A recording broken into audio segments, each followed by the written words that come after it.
Evolusi media massa. Evolusi media massa merupakan perjalanan panjang yang mencerminkan teknologi dan kebutuhan masyarakat untuk menyebarkan informasi.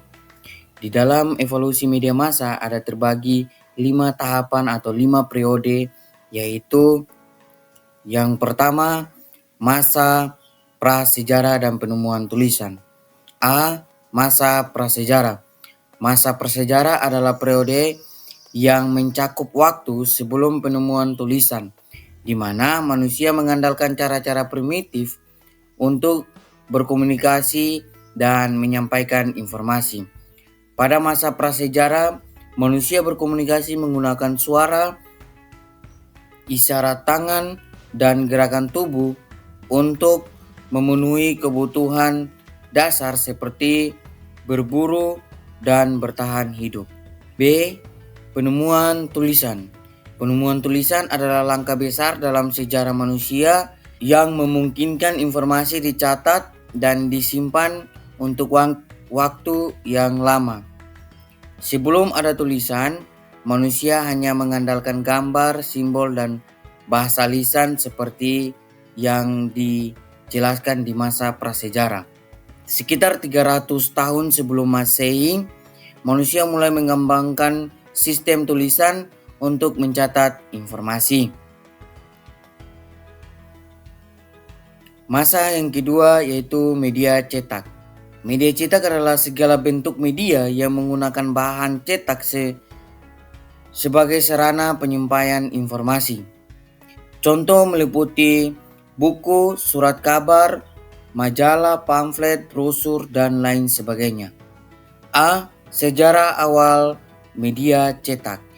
Media cetak dimulai dengan mesin cetak oleh Johannes Gutenberg pada tahun 1455 di Jerman.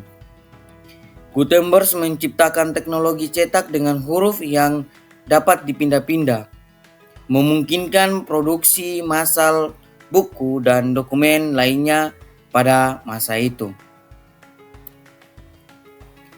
B. Perkembangan media cetak. Perkembangan media cetak yang pertama adalah surat kabar. Surat kabar pertama kali muncul di Jerman pada tahun 1609 dengan nama Zeitung.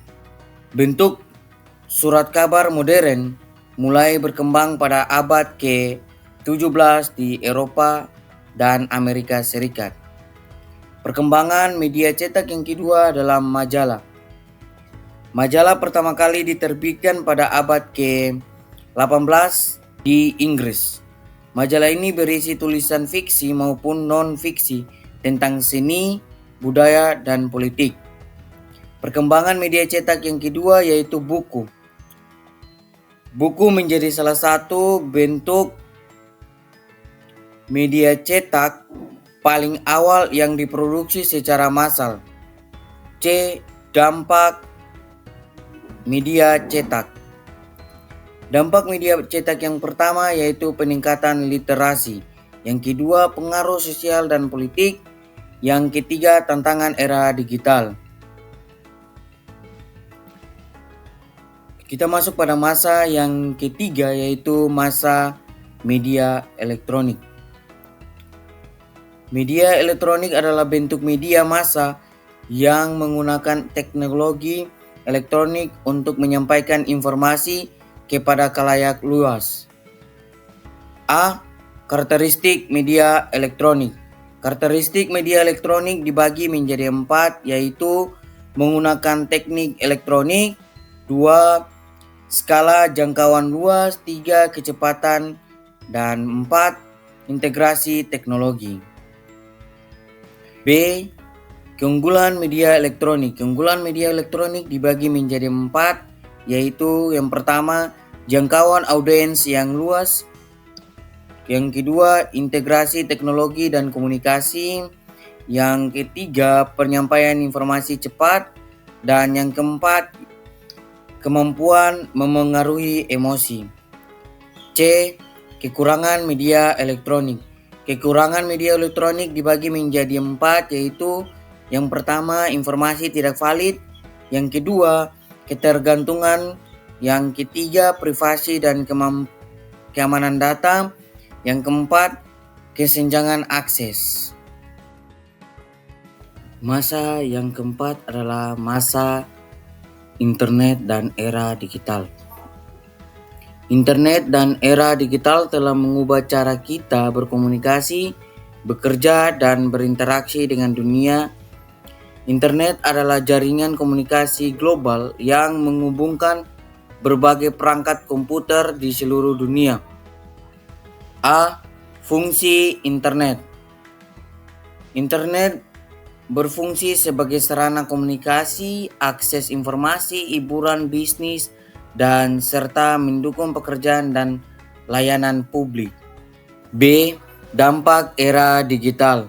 Era digital membawa dampak positif seperti kemudahan akses informasi, efisiensi kerja, kemajuan teknologi, serta perkembangan ekonomi digital. Namun juga menimbulkan dampak negatif seperti ketergantungan teknologi, penyebaran hoaks, ancaman keamanan data, dan berkurangnya integrasi sosial langsung. Masa yang kelima yaitu masa konvergensi media.